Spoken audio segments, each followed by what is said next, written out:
everyone. Just bear with us 1 second. I believe we are now on YouTube. Hi.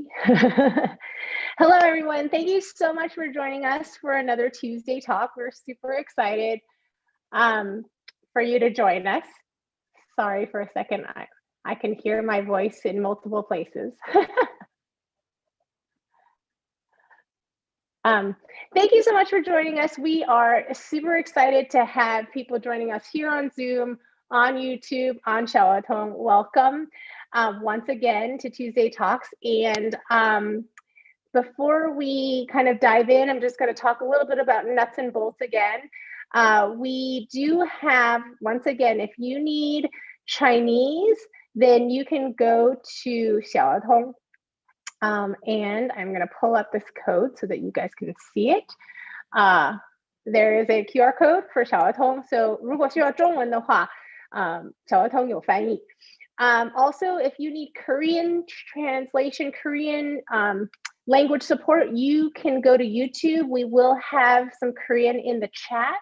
But also, if you're having any trouble with Zoom at all, go ahead and go to the YouTube link so that you can listen to the presentation. For either one of those, we want to answer your questions. And so if you have questions, go ahead and type them into the chat for YouTube, into the chat for Xiaotong, and also here on the Q&A box. If you have questions, you should go ahead and ask them as soon as you have them. We might cover them in the presentation, but we want to make sure we see the questions so we can kind of consolidate them and make sure many of them are answered today, okay? I just wanted to say congratulations to the people who sent us emails, who found Mr. View last week. You're going to get a t-shirt from us. And we are going to do that again this week. So make sure you pay attention to my screen in particular. You will see Mr. View showing up at some point in the presentation. Once again, thank you so much to all the sponsor schools. We are so grateful for your support. We know, I mean, Tuesday Talks could not happen without all of you. So thank you once again for getting the word out to your students, your friends, your families. This is a really great, it's been a really great kind of community, and we're grateful for this. And thank you again.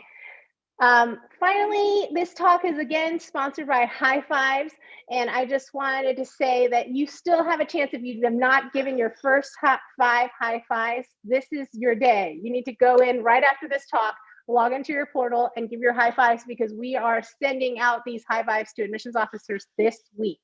So if you haven't done it yet, now is a great chance. It's just a way, like we talked about last week, just a very easy way to engage and say, I'm interested in more information.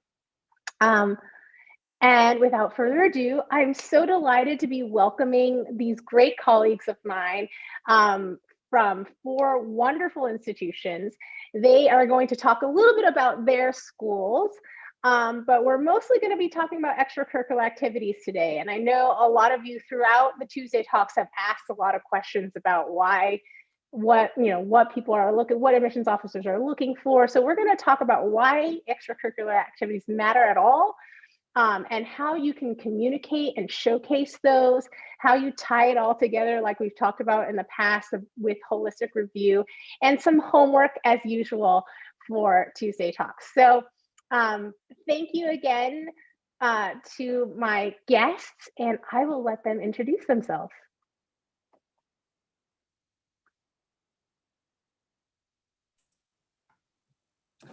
Good morning from Atlanta. Gloria, a quick question here. Are we starting our school information or just doing a quick introduction? You can go ahead and introduce yourself and your institution. All right, thank you. Again, good morning from Atlanta, good evening in Asia. My name is Scott Allen. I'm happy to be here with you. I will say, though, I feel like I'm in an InitialView interview right now, Gloria. I feel like you're about to ask me questions and I'm going to be rated in some way. We love those. We love those InitialView interviews. They're so helpful to all we do when reviewing files. But I hope this finds everyone safe and well, wherever you are in the world. Our hearts go out to the whole planet as we continue battling this pandemic, but making progress ever so slowly. I'm sure my colleagues share in this thought that you cannot summarize major research universities in America in a minute or two. So we encourage you to go to all of our websites, our social media channels, all the different platforms we use, because actually this remote world in the last year on American campuses has allowed admission offices to produce amazing content. In our online libraries, you'll find videos about everything. So when you have time, research, connect with our students on all these great campuses, and you'll learn much, much more than you will this morning. But the things to keep in mind about Emory, like my colleagues this morning, a Tier 1 research university here in the US. We are a city school, yet not an urban campus. Emory's a couple miles from the skyscrapers of Atlanta, nestled on about 1,000 acres in the middle of a historic neighborhood where almost everyone lives together. So you're not commuting from across the city every day to get to Emory. You live here together. Emory is unique in that it has two campuses coming out of secondary education. The Atlanta campus, which has about 7,000 undergraduates, and about 68 kilometers away is Oxford College, one of the 9 schools of Emory. It has about 1,000 students, and they continue to the Atlanta campus as juniors, third year, at which time you declare a major at Emory. Emory, like a lot of American schools, is liberal arts, broad thinking, broad study, broad perspectives. Those first 2 years before you begin to narrow toward a major. At Emory, that third year, you have 100 majors from which to choose, including a business and nursing schools. But you do not apply to those directly out of secondary education. And lastly, the city, the campus together are among the most diverse places in American higher education. In the city and on the campus, people come from well over 100 nations to live and to contribute in this city. It's a progressive, welcoming place and a place good to be young. It's a vibrant place with a strong economy, and our students take advantage of that. They very much enjoy a distinct campus in a vibrant city. So that's all I can say to you now, but we'll look forward to you doing much more research as you look at U.S. higher ed. Thank you, Gloria. Awesome. Thanks, Scott. So good evening, afternoon, and good morning from Waltham, Massachusetts, just 9 miles outside of Boston. My name is Sean Reagan, and I'm the Associate Director for International here at Brandeis. If we just want to move quickly to the next slide, I don't want to get too much into the details of all of our stats and numbers. So if you want to go ahead and take a screenshot of this, feel free, and you can come back to it later. Like Scott said, all of us have some great virtually events on our websites and a lot of great activity going on in the virtual world. And we do hope to see you, in the real world sometime in the next year or so. And as you can see from some of these stats, and in relation to what we're talking about today, which are extracurriculars, I want to highlight just from this the community service hours in relation to our population size.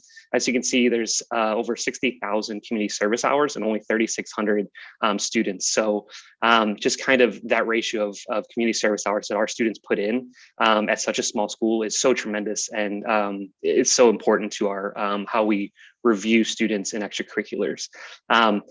If you go to the next slide, I could go on and on about Brandeis, but again, since this presentation is all about extracurriculars, I want to highlight our core values, as these are a big part of our holistic review and what we're really looking for in terms of your extracurriculars and how they would contribute to Brandeis and our community.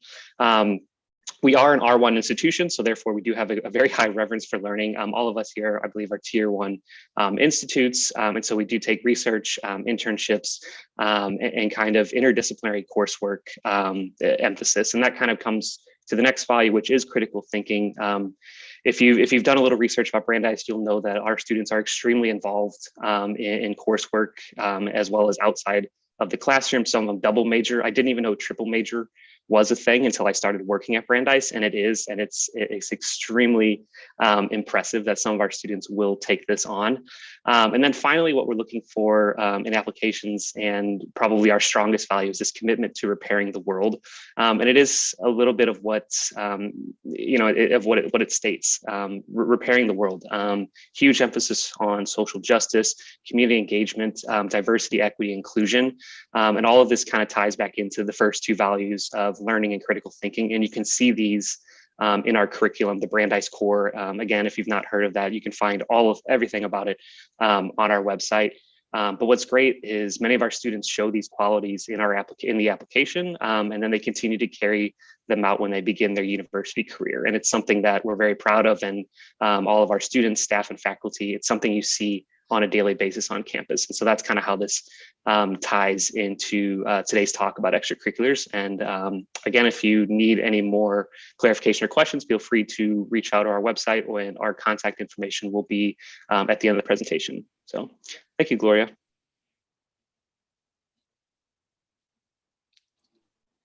Thank you, Sean. Thank you, Gloria. Hi, everyone. My name is Lindsay, one of the mission counselor at Case Western Reserve University. So if you go to next slide, I just want to highlight three things about Case Western Reserve University. So first one is the interdisciplinary learning.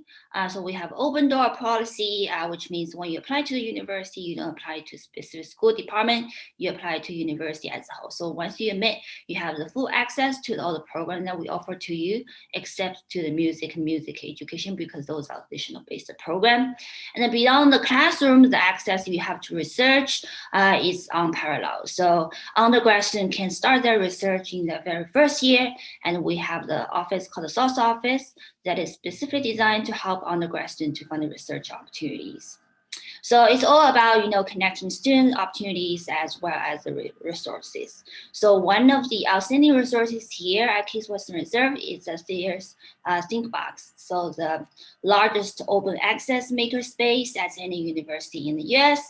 For example, like a 3D printer, laser cutter, metalworking is free. It's open to everyone, every year, every major, and every skill set.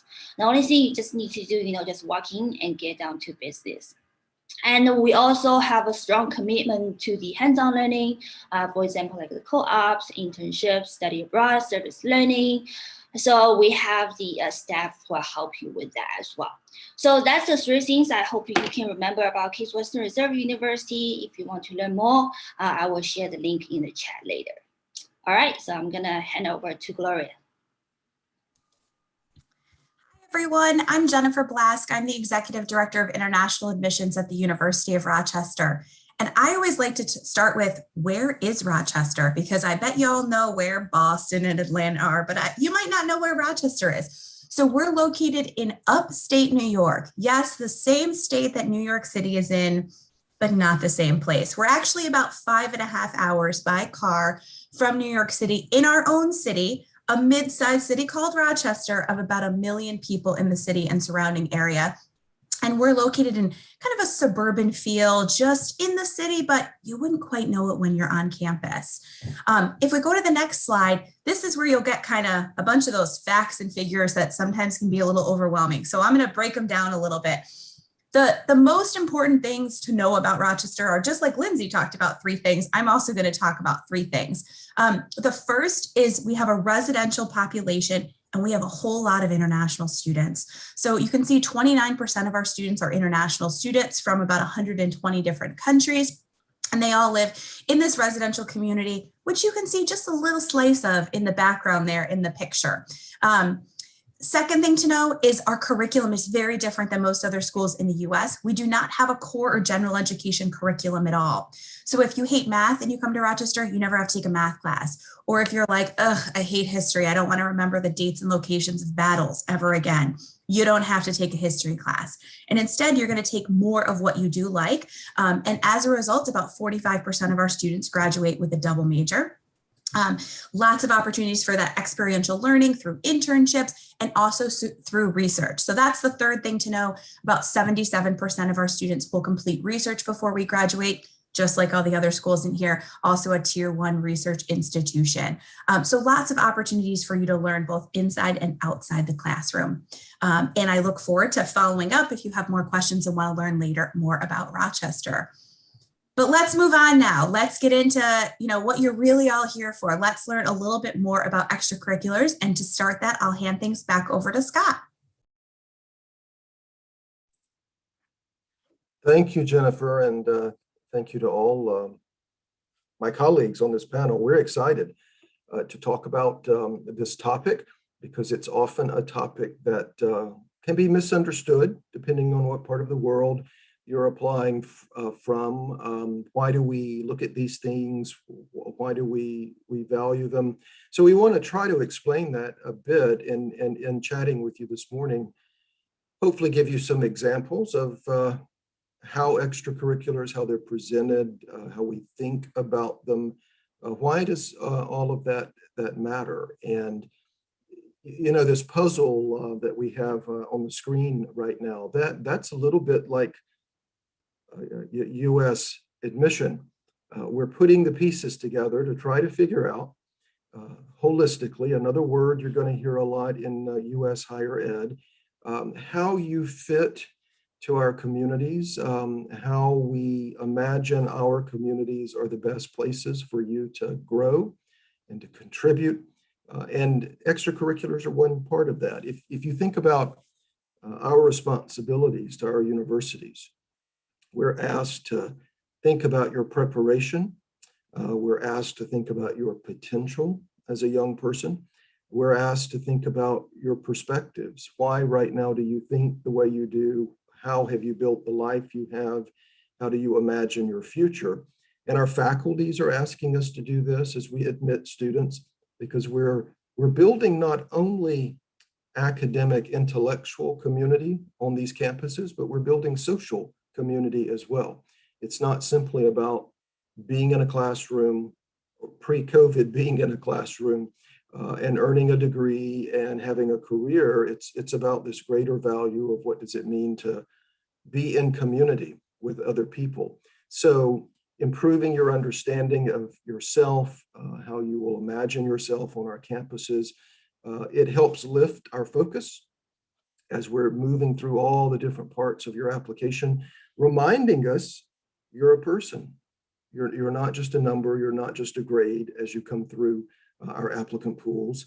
And it also, your extracurriculars might underscore what we're reading about you and all the different kinds of recommendations that come to us. But beyond all, it illustrates perspectives, personality. And again, I'm gonna lean on that other word, potential, which I think my colleagues would put in all caps if we were writing on a whiteboard right now, because potential is everything with higher education. And extracurricular is going to help us with that just a bit. And Gloria, you can advance to the next slide, I believe. And if you think about extracurriculars, it's just another way we're getting to know you. Now, I know a lot of students around the world, here in the United States as well, are concerned about their access to all their extracurriculars over the last year and a half because of lockdowns and canceled activities, remote learning. And we appreciate that very much. But I would ask the audience to ask yourself privately this question: Did COVID take your interest away from you? You still at your core are the person you were. You might even have a greater understanding of yourself now that you've lived through, like all of us, this pandemic. But you still have interest. You just haven't been able to express them perhaps in the same way. So as you're thinking about becoming involved again, and it'll be a gradual process, why is it you do what you do? And how do you articulate that to people like us? And when we're trying to imagine, who are you? What's your personality? What kind of roommate, lab mate, classmate, teammate will you be on these great college campuses?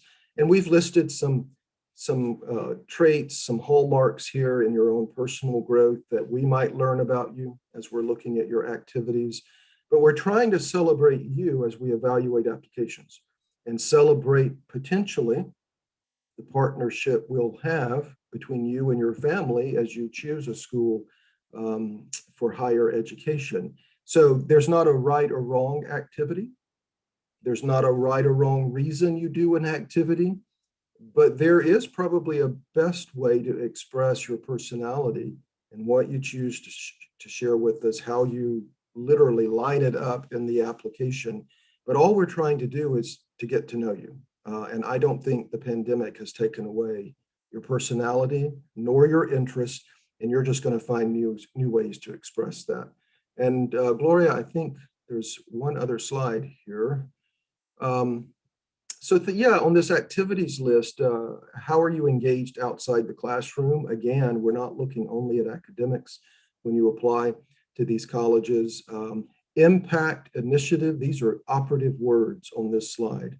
How do you imagine making impact? How do you give us evidence of that in your file, in your extracurricular section? How do you take initiative? And there may be great potential on that word as we relaunch the world. How will you jump in and help us relaunch, bring things back to hopefully a new normal? And the other word on this slide, oh my gosh, thrive.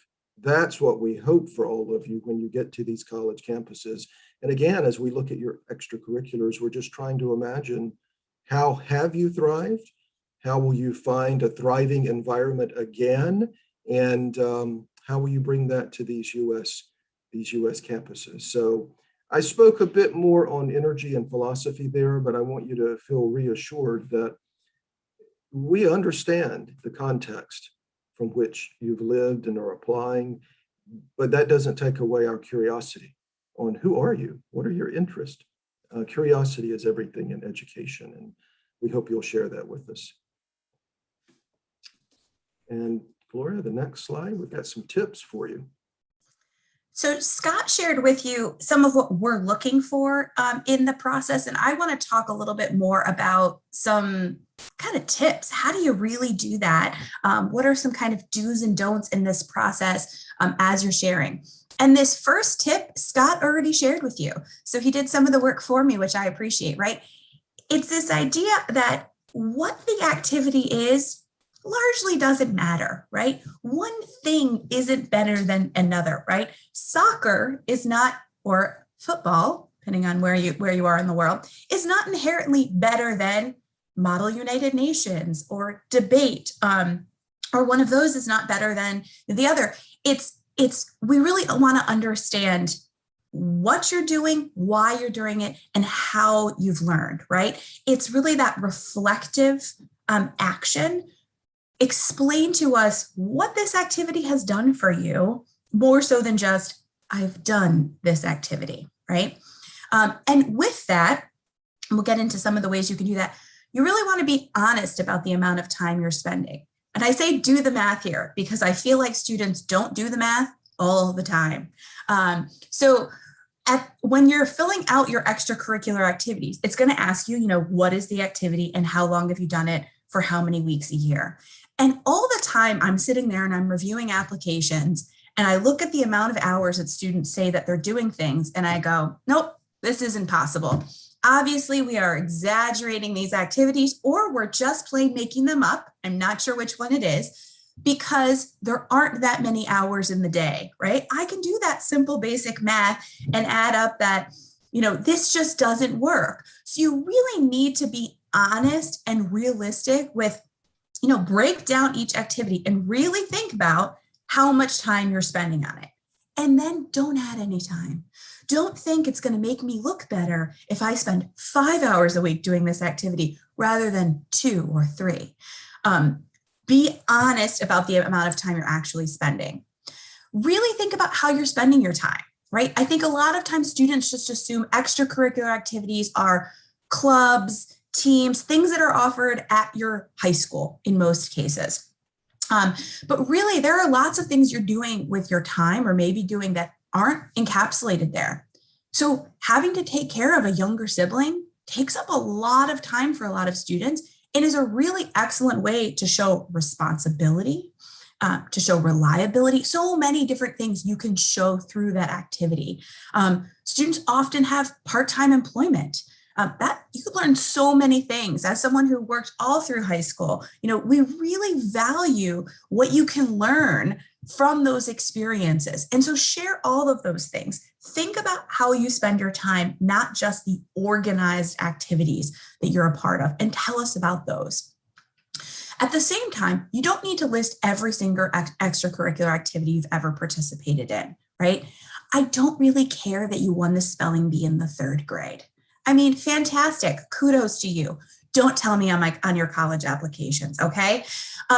People do this all the time, and we sit and we laugh because we don't care, right? Tell us about the really important stuff that has happened to you in the last few years. That's the stuff that's most salient, most important. It also allows us to get to know you and what's most important to you. And I can also tell you, we're reading our applications in a finite amount of time, right? Just like I told you before, do the math. There's only so much time in the day. There's only so much time in the day for us to read applications. And so I'll be honest, I maybe don't read every single extracurricular activity that you put in exact, at the same level of detail. Maybe the last few on the list, I'm skimming a little bit faster than the first few. I'm sure none of my other colleagues do this, but maybe I do. And so, if you have a billion activities, I'm not gonna have time to read them all, right? So really think about what is most important to you, what helps us understand your personality, your interests, your potential to share and thrive in our communities. This one's really easy. Do not ever on that list of, on the common application, for example, you get to that area where you can share your extracurricular activities. And we see sometimes where students write "see resume" because you are just so busy and you have so much going on that, you don't want to just, kind of distill it down into those little boxes that are on there. And you've also spent some time making this beautiful, fabulous resume. We will not see resume. So please do not ask us to see resume. We use these forms because we like these forms. They allow our process to be efficient.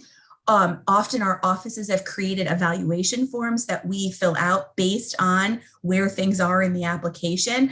And if we have to scan, 5 pages in your application forward to see your resume, it messes up our whole flow. And remember, time is finite.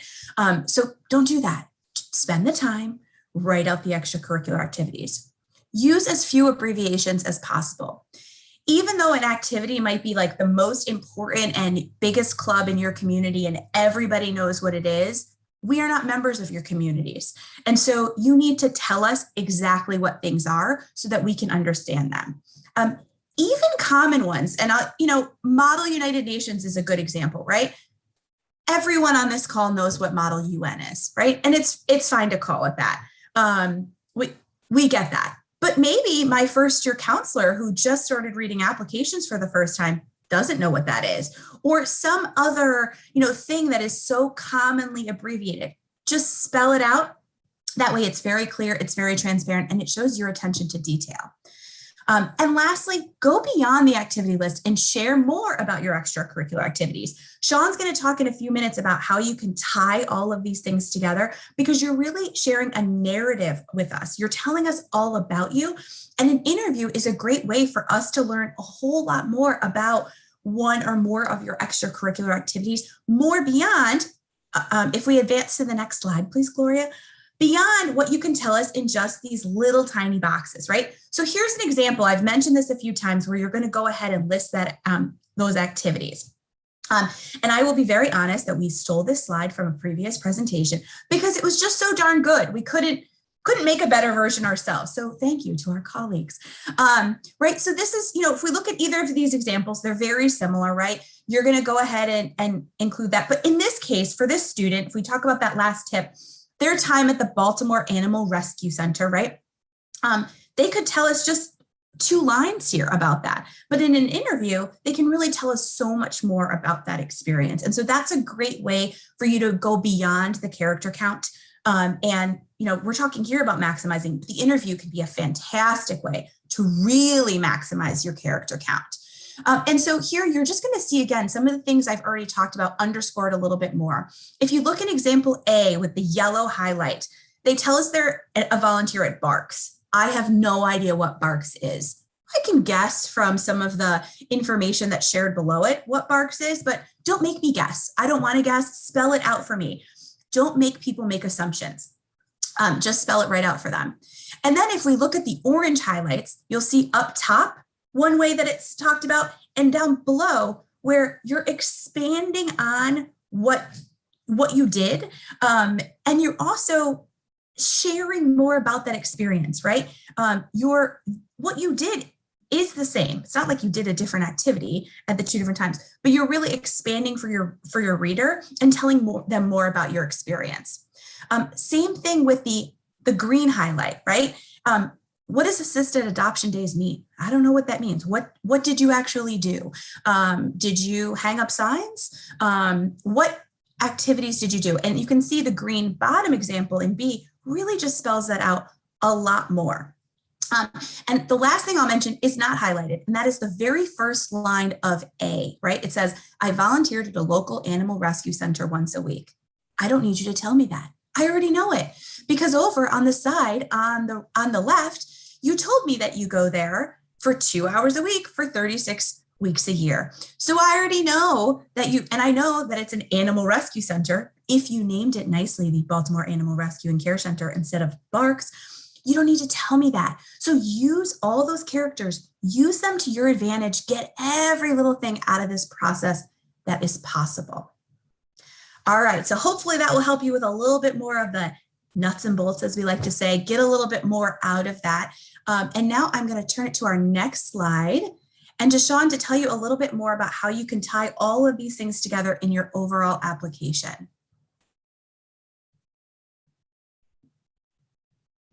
Did we lose Sean?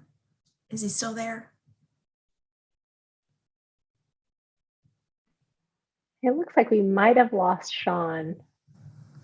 Okay, why don't we try this? What if we jump over this slide for just a minute? We'll give him a chance to get back on. Why don't we jump to Lindsay talking about the takeaways, because they're still going to be there. We've still got homework for you, even if we haven't told you about how you can tie it all together. Why don't we jump to those? We'll give Sean a minute to get back on. And if he's not back on, one of us will jump on to the tying everything together in a minute.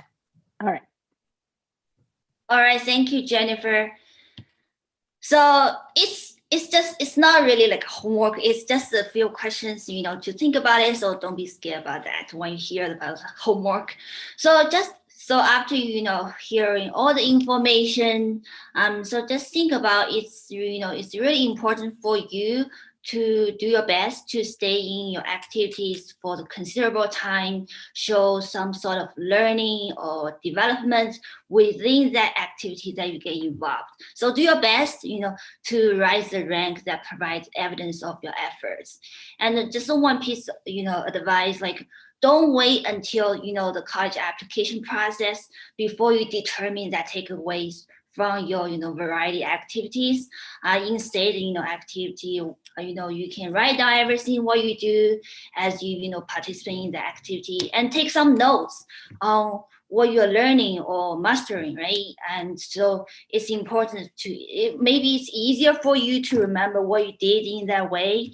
So once college application, come around, so be prepared to phrase your takeaways in like a brief 1 to 2 sentence. So doing so will provide some, much needed insights to your character. And you will be, much more competitive applicant when you make clear how your activities make you, better person. So there's a few questions, just to think about it. You can take a screenshot, or you can just write down, just ask your friends, ask your family, or ask yourself, what's your hobby, what's your passion about, that, you really want to get involved in the activities that are outside the classroom. All right, I'm gonna hand over to Gloria. Hey, Sean, are you back? I see that you might be on, but I don't think your camera's working. All right, it looks like his connection might be not working right now, unfortunately. So Jen, do you want to talk a little bit more about this tying everything together, or Sure, absolutely. And then also colleagues, if I'm missing things, please feel free to jump in.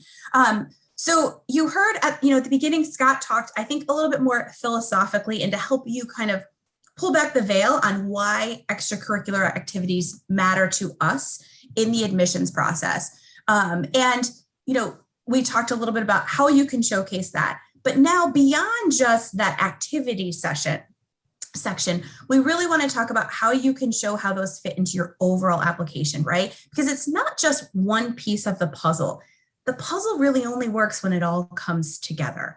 You're trying to really share a story, write a narrative kind of about who you are.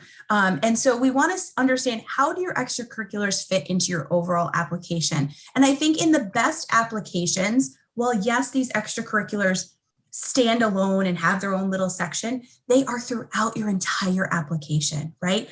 We're hearing about them in your what your counselor and your teachers have to say about you. We're hearing about them in what perhaps you've written your essay or maybe your supplements about our institutions and how you're a fit for us. We're hearing about them in your interview. So they're because they are you, right? They show us your personality and help us understand you and your interests. So in that, we really are looking beyond that activity section of the application and looking at all of those other things. It also helps us understand your passion and dedication to activities, right? So we are looking at, yes, how many hours a week and doing that math, but we're really also trying to understand, is this something you've been doing for a long time? And that really helps us understand, your commitment to things, but also how deep something, I think, is in kind of your soul and ingrained as to who you are as a person. I think sometimes students feel like they have to have cured cancer and then write about that in their extracurricular activities. These don't have to be some sort of set of spectacular activities, right? You don't need to have, started the most popular club ever at your school and have this activity that just is going to blow everyone out of the water. We want you to hear and tell us about these experiences. I'm looking and seeing that Sean is back. Sean, I'm happy to turn things back over to you. I was just kind of talking through those first few points and talking about how should be really a narrative and something that we're seeing throughout your application. So I think I can hand things over to you if you would like, my friend. Awesome. Apologies for that. Yeah, there's construction in my building and everything just kind of went dark here for a second, but back up and running. So I appreciate you taking over. And so yeah, I think if you left off, maybe we talking about groundbreaking experiences or activities. I think what we're hinting at here is you do not need to prove that you have kind of the most interesting or unique experiences, in the whole world. Again, everything ties back to your passion, your dedication. Don't always write what you think we want to hear. All of us could tell you honestly that we can tell when you're writing what you think we want to hear. It comes back to just being honest again. Write what you're passionate about. We'll be able to see the difference. The next point is people to people. And what this is just make connections across campus if you're interested in something specific to each one of our universities. We don't always know if you're aspiring to be a musician or athlete. Sometimes we can see it in the application, but sometimes we don't.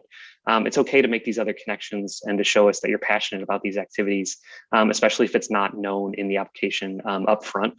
We have many students that exclude information about sports, and months later I find out that they've actually been recruited by the music department or the athletics department, and we just had no idea. So make it known that you want to be involved in our community. And finally, we've talked about this several times, but we can't emphasize enough, reflect your extracurriculars and other aspects of the application. Your letters of recommendation. Are your counselors emphasizing your ECs? Are your teachers? What would they say about these activities? Or would they say anything at all? Do they know about your activities? Get them involved as well. They need to be involved as much as you are in some of the parts of the application so we can get to know you better. The essays, specifically the supplemental one, if it's something that is unique to our universities, cater towards them. We can tell when it's a generic insert here university application. We can tell. I mean, you can see it and you can say they just copied and pasted the university name and put it in the supplemental application. An example, cater to universities. If you're, a fencer, Brandeis is well known for their fencing team. Make that known. But if you're applying for somewhere else that doesn't have fencing, probably, don't tie everything together around fencing. They won't understand where you're going. And of course, we've said it again, interviews, whether they're optional or internal, or great ones such as InitialView. We will read these and watch these just to see how further involved you are and dedicated to these extracurriculars. So that's just kind of tying it all together and what we look at and how these kind of implicate the application as a whole. And again, using that word and theme of, I think today's talk is your potential. And that's really what it comes down to. And I don't know if did we cover the last slide before we came back, or Yeah, I'm gonna turn it. Okay. All right. Well, I appreciate everybody's patience and going back a slide. So thank you. No, thank you so much. And we already have some questions, so I want to really kind of dive into that part. I just wanted to add a little bit from the perspective of an interviewer. We get so much information about a student, not even like about the activity itself, but their desire to kind of pull somebody into their interests. And I think that says a lot to how they might contribute to another student on campus. A classic example that we have at InitialView is this one student who loved chess, and he was talking about how he was able to kind of tie in his academic interests with chess and also his extracurricular. But as he was very excitedly talking about kind of very, very high level chess moves, he stopped for a minute and said, "Wait, do you play chess?" And that moment for me as an interviewer, I was thinking, this is the kid who's going to kind of come into the campus and like draw people into his interests and make sure that they're tracking with him. And it was just such a little beautiful moment that I felt like if I could see the rest of his application, that would be such a fun tie-in. And so that's just my example and perspective for how you could tie it all in together. Well, let's just dive into questions. And while we're diving into questions, I'm also going to put up this contact information so that you are going to reach out to the schools if you have any specific institutional questions, but we're going to talk a little bit more generally. There's one question about research and how that is that considered, if it's research that's done outside of the class, on your own, is that considered an extracurricular activity? What is a good way of showcasing it? And also, how can you kind of display it in a way that's going to be like standing out instead of just saying research? So I don't know if any of you want to kind of jump into that first. Gloria, before we touch that question, I wanted to add something to you said earlier to the chess example. When we see an interview like that, where we see the interviewer having an authentic spark moment with the student, a beautiful moment to quote you, that's really exciting for us, because when we find it again in the application, it's a moment of authenticity, and all of these different angles on the application. When we feel authenticity, that's what we would call a beautiful moment, because we feel a new connection with students. But I think to the question at hand, research, it's great that we see more of that. We hope it's authentically presented. It's great that we see more of it because, of course, at all these tier 1 research universities, research is not necessarily about discovering the next great thing, but it's about discovering the art and the science of the question, how to ask a question, how to analyze a question, how to do data analytics. If you are genuinely involved in research already in high school, secondary school, oh, how exciting for potential when you get to our campuses. So number one, the authenticity of that. But however it's presented, I think one of the first questions we want to know with research, why? Why did you choose that? Why are you doing it? Not necessarily that you're about to find a new discovery. But why did you choose that at this point in life? That would be one angle on it, I think. Thank you. Anyone else have anything to add to that before I jump to the next question? Sean?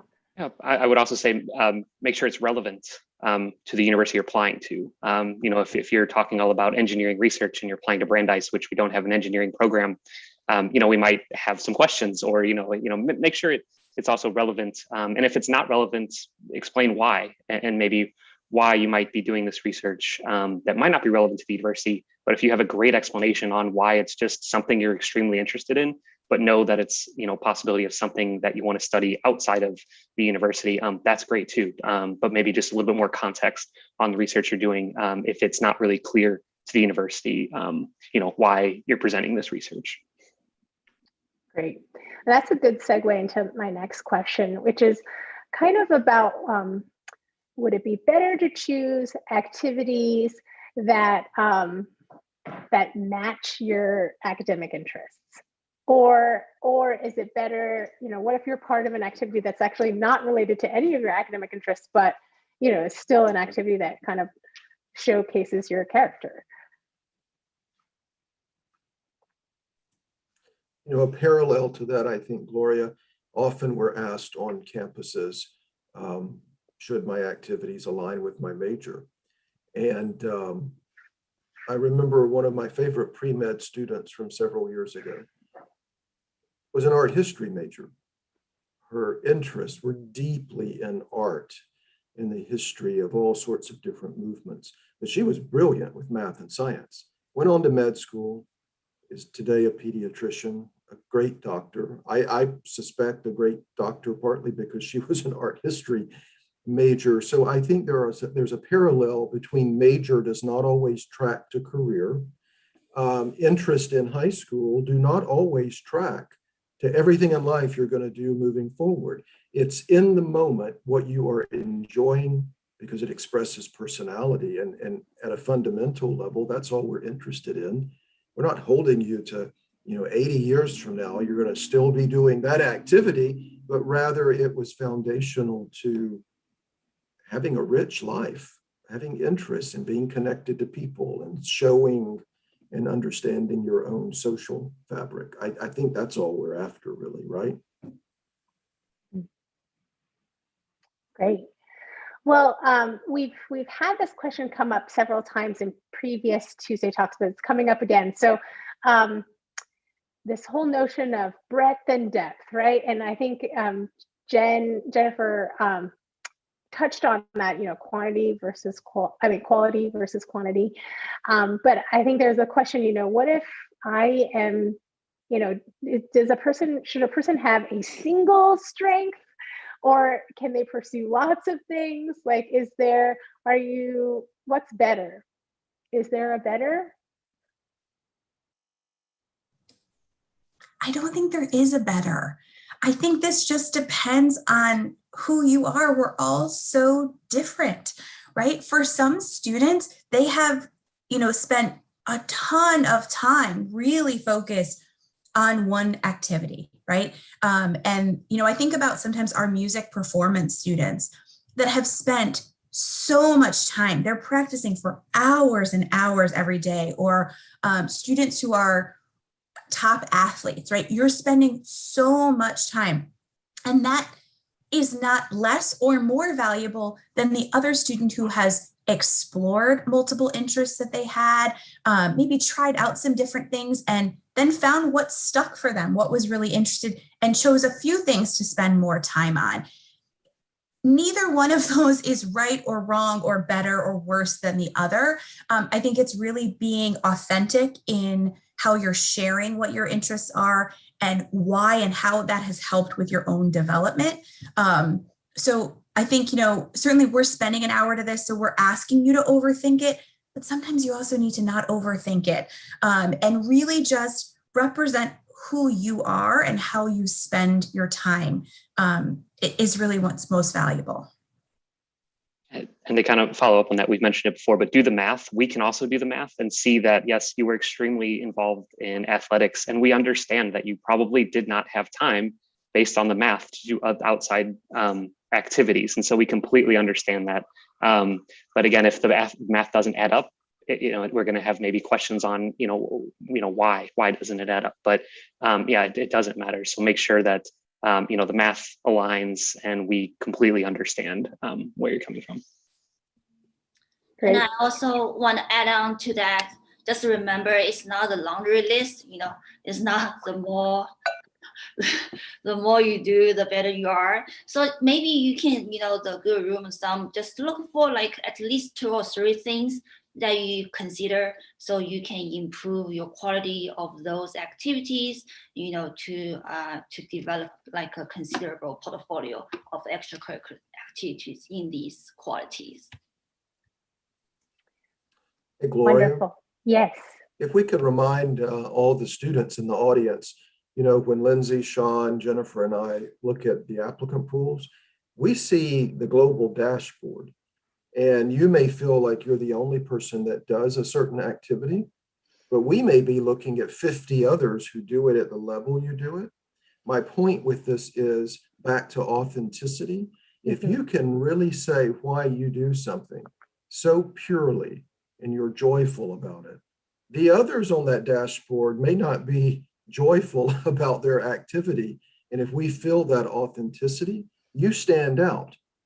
And you don't get the benefit of seeing the dashboard that we see when we're making these very difficult admission decisions.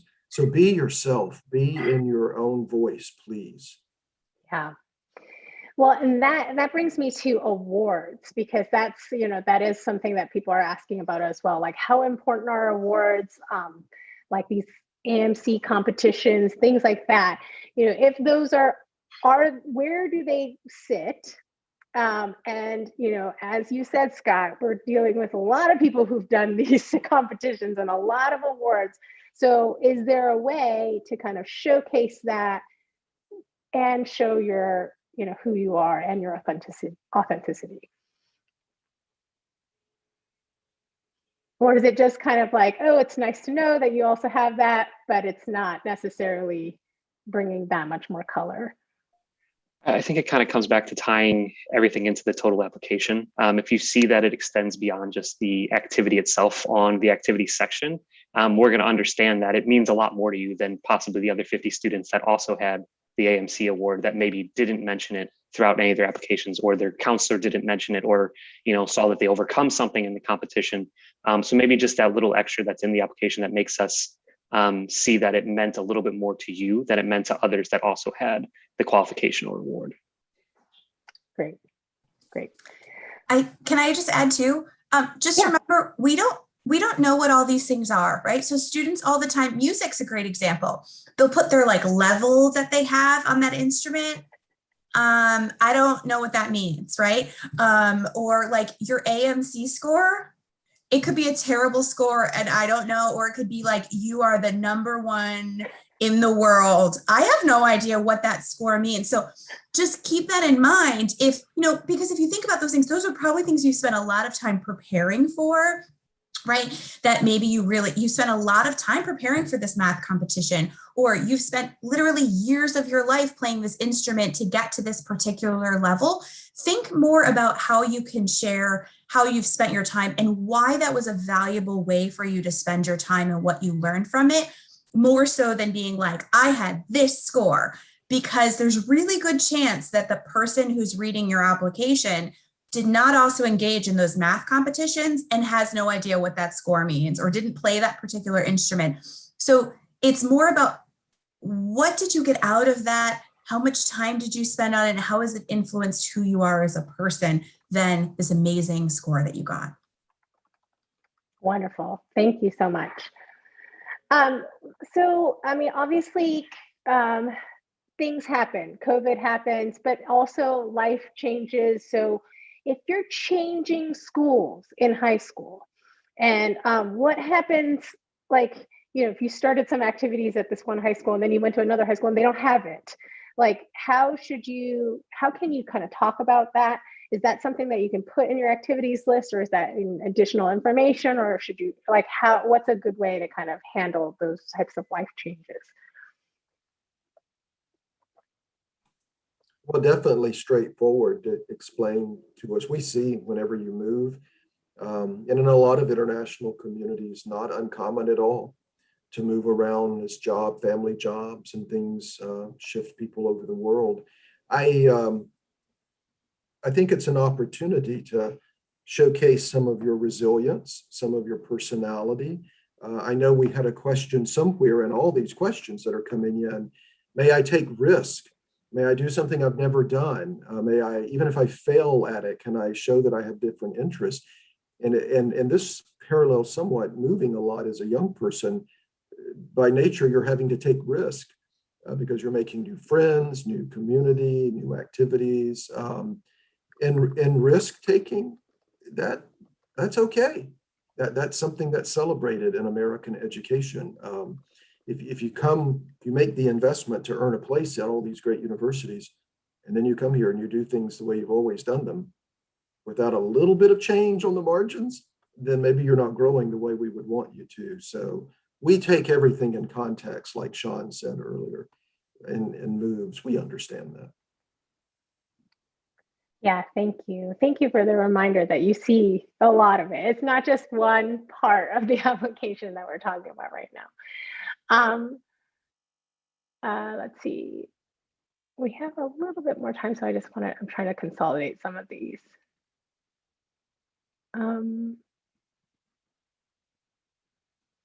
Actually, I think we've covered a lot of these. I'm double checking in the other platforms. Bear with me 1 second. I think we've already covered this, but does it matter? Does consistency matter, like how long you've been doing it?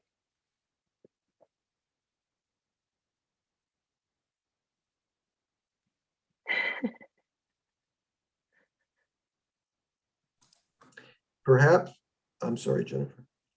Perhaps, well, dissect that question. If we're looking and gauging pure curiosity, maybe you hop around to a lot of different activities and we feel your authenticity and all those different interests. However, if it's something you want to do at the university at a high level, sport, music, performance, and they're admitting you partly based on that talent, then probably consistency brings your perfection, your level of performance to, well, nothing is perfect, but it brings your level of performance almost to that highest level. So that would matter, I think. Does that make sense?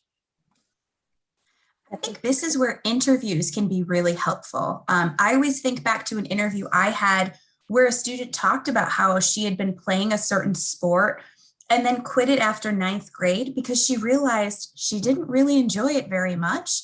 And instead, she tried out for a different sport, did that for a year, didn't really like that very much. The next year was involved with the school musical. And in the interview, she really explained why she did the things that she did. And it really gave a lot of context to what might have looked like a very sporadic list of activities that didn't have anything to do with one another. But when she explained it all, it was that curiosity. It was trying to find the best version of herself and what she was going to enjoy the most and get the most out of. So I think that's where you can take advantage of these additional opportunities beyond just that activity list to really give more context and information around how you've spent your time. Yeah, that's great. Well, we have just a couple minutes left, and I just want to make sure that each of you if you have any closing thoughts on this topic. And I think a lot of people wanted to come to tonight's talk or today's talk because of this concern of having this break, this shift in their lives. And I don't know if you have any kind of encouraging words as we end our talk today. I would just say that we understand everything that's going on, and we are flexible. We're going to continue to be flexible, and that we're not trying to make this a difficult process. We want to help you as much as we can, and we're going to make ourselves as available as we can for you. So definitely reach out, ask questions. See what you need to do, attend events like this. The more information you can gather and the more, thoughts and ideas you can gather along the way, the more helpful this will be. But definitely understand that we are going to continue to be flexible and understand what's going on in the world. I predict that this will be the theme in years to come. Thank you, Sean. And thank you, everyone. Scott, Jennifer, Lindsay, Sean, it's been a pleasure, as usual, being on a webinar with you and being authentic in your presentation. We are always talking about authenticity at InitialView, and we really hope that when you do these interviews that you can just really be yourself and not be so concerned about the question, answer, but really having this dialogue so that Jennifer and Scott and Lindsay and Sean can actually see who you are and see kind of the growth that has happened in your high school years. So don't forget to give high fives. It's not too late. I think answers from there was a question, when are we going to get video responses from admissions offices? And we're hoping by the weekend at the earliest, but early next week for sure. So if you haven't done a high five yet, don't forget to go in and give a high five. And thank you once again. Have a really great night, afternoon, morning, wherever you are. And we'll see you next week.